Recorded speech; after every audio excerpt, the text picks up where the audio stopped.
Good afternoon সবাইকে। তো আমি তাড়াতাড়ি স্নান করে আসলাম পুজো দেওয়ার জন্যে।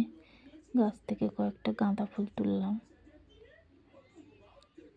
তুলে দেখি সামনের দিকে একটা নীলকণ্ঠ ফুল গাছ আছে আমাদের, খুব সুন্দর গাছটা, কিন্তু এখন অল্প ফুল ফোটে আর সবাই যেহেতু নেয়।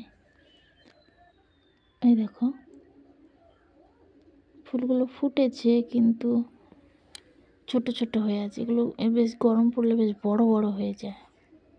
আর এই যে একটু গরম পড়লে গাছটা ভরে ফুল ফুটে যায়, একদম ভর্তি হয়ে যায়।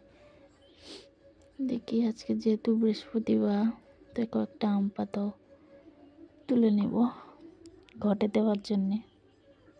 আর ওদিকে আমার মেয়ে বাবার কাছেই আছে, দাদু ভাইয়ের কোলে আছে, দাদু ভাই ধরে আছে আমি পুজো দেব বলে। কয়েকটা আম পাতাও পেড়ে নিই তাড়াতাড়ি করে, নিয়ে পুজোটাকে কমপ্লিট করি। এই যে পুজো দিলাম, আমাদের বাড়ির গাঁদা ফুল দিয়ে সুন্দর করে সাজালাম ঠাকুরগুলোকে। ঠাকুরগুলো বেশ খুশি, সুন্দর তাজা তাজা গাঁদা ফুল পেয়ে। দেখি সোনাকে এবার আনতে যাই, দাদু ভাইয়ের কোলে আছে, অনেকক্ষণ হয়ে গেছে, ঘুমাবে। ছেলেটা আমার স্নান করে নিয়েছে। আর এই যে রোদ্দুরে সকাল থেকে এখানে বেশ রোদ্দুর থাকে আমাদের এখানে, এই রোদ্দুরে আমরা সবাই বসে থাকি। আর এই যে সোনাকে নিয়ে হয়েছে আমার যত চিন্তা, যেহেতু আমি এখন ম্যাটারনিটি ছুটিতে আছি, তোমাদের সঙ্গে সেটা শেয়ার করলাম। আমি একজন অঙ্গনওয়াড়ি ওয়ার্কার, আমি এখন 6 মাসের ছুটিতে আছি।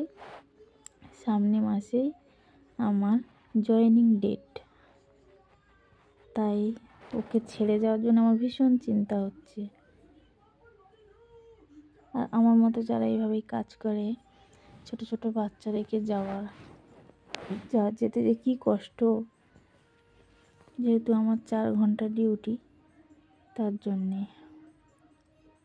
আমার শাশুড়ি মা দেখাশুনো করে, বাচ্চাগুলোকে খুব ভালোবাসে, কিন্তু তবুও মা হয় না, চিন্তা তো আছেই।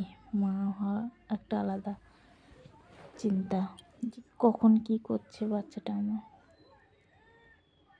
বড়টাকে আমি ওভাবেই মানুষ করেছি, মাও আমাকে অনেক হেল্প করেছে, এইভাবে ছোটটাকেও মানুষ করে নিতে হবে। এইভাবে একদিন ঠিক বড় হয়ে যাবে। টাটা সবাইকে।